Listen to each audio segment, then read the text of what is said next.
going on, Jerome's? Minnesota Vikings tonight is the night of nights. They take their first step towards Jerome Barty. 1-0, 1-0, 1-0, 1-0. Taking on the Los Angeles Rams in Arizona. Wild card game, getting it on. And yes, basically it's been talked about ad nauseum. Factors for the Vikings to win. Kevin O'Connell calls a good game. Sam Darnold rebounds from that Lions game. Justin Friggin Jefferson, legacy game. The defense in Flores, they get after things, get more than 3 freaking pressures on Stafford. Not that I'm still mad. But what about some of the X factors for the games? As some unsung heroes that are going to step up and do some great things tonight. We got 5. We got 5 X factor players for the Vikings tonight under the radar.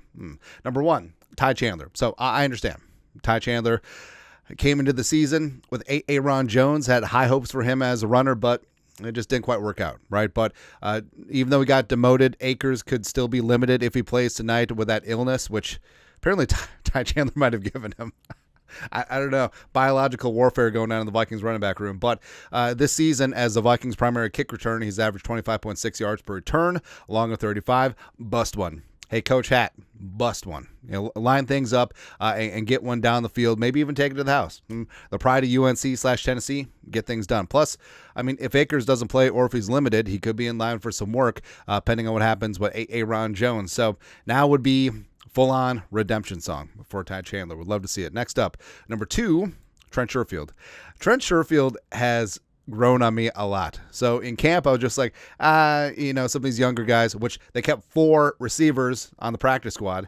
Like, they interest me more than Trent Sherfield. But Trent Sherfield is a dog, man. I absolutely love Sherfield on special teams, as well as sneakily, he's played 179 snaps on offense this year, which is about 70%, but they've run on 115 of them. So he is an absolute obliterator in the run game. He is a dog out there, and I just love to see it. So he could be a key to getting the run game going on the perimeter. Also, receiver screens. 11 is really good at fighting out there as well.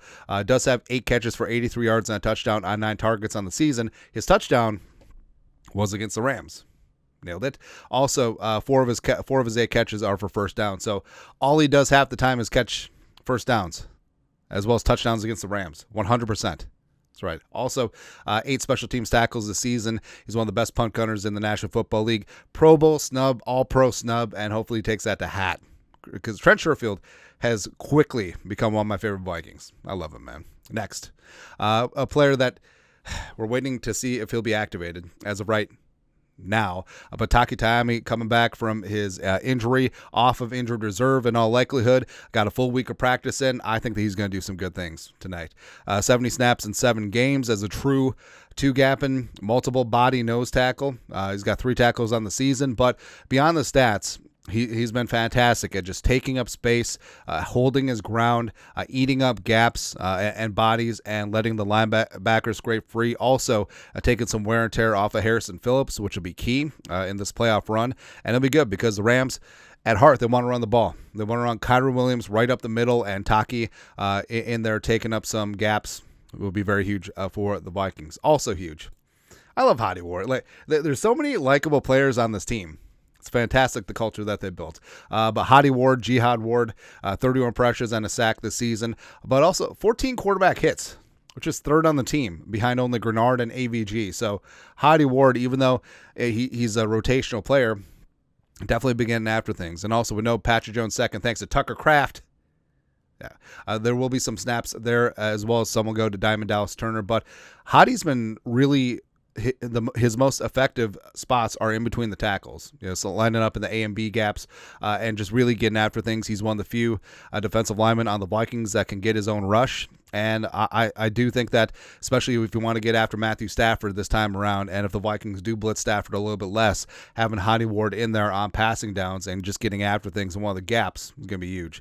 Lastly, numero 5, Shaq Griffin. So I know it's weird to say one of the under-the-radar X factors is a starter or de facto starter, but Shaq is going to be very key. And the Vikings probably going to play a lot of sub-package this game as the Rams want to spread things out a bit, but 572 snaps this year. It's about 50%.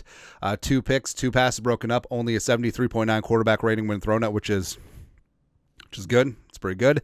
And also, There's going to be a street fight, man, with Puka. And also, that Puka is 100%, which is kind of nice. You didn't know that last time. But Shaq Griffin, like, he'll fight you. Like, he is tough. He is physical at the line of scrimmage, and it's going to be key. And, yeah, they'll move Puka all around. They won't have the Vikings corners travel. Who knows if they're going to play off-man or zone. It could be a little mix of both.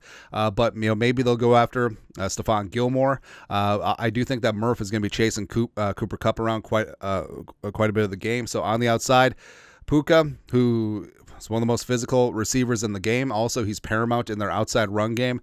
But Shaq, I think, has a chance to have himself a great ball game and just really get after 1-7, go from there. Bonus ones, Vanilla Vic. We'll see. We'll see if Daniel Jones is actually part of the game plan. I know that Kevin O'Connell's been like smirking and winking all week long. Is he going to be quarterback 2? Is there a wildcat package for Daniel Jones? We'll see. We'll see. Actual bonus one, Bradbury. All right, so they talked about how Bradbury and Darnold, it took part of the season for them to get really in sync in terms of line calls, protection calls at the line of scrimmage, right? And towards the end of the season, except for the Lions game, it seemed like they really got things going because, frankly, against the Packers a couple weeks ago, that was one of the best games that the Vikings offensive line has had. Now, injuries, losing Darisaw, ironically, in the first Rams game right before the half, sucks, but getting that interior offensive line sutured up, especially against Kobe Turner, as well as Jared Verse on the outside, plus Braden Fisk on the inside, like, they got to get things right.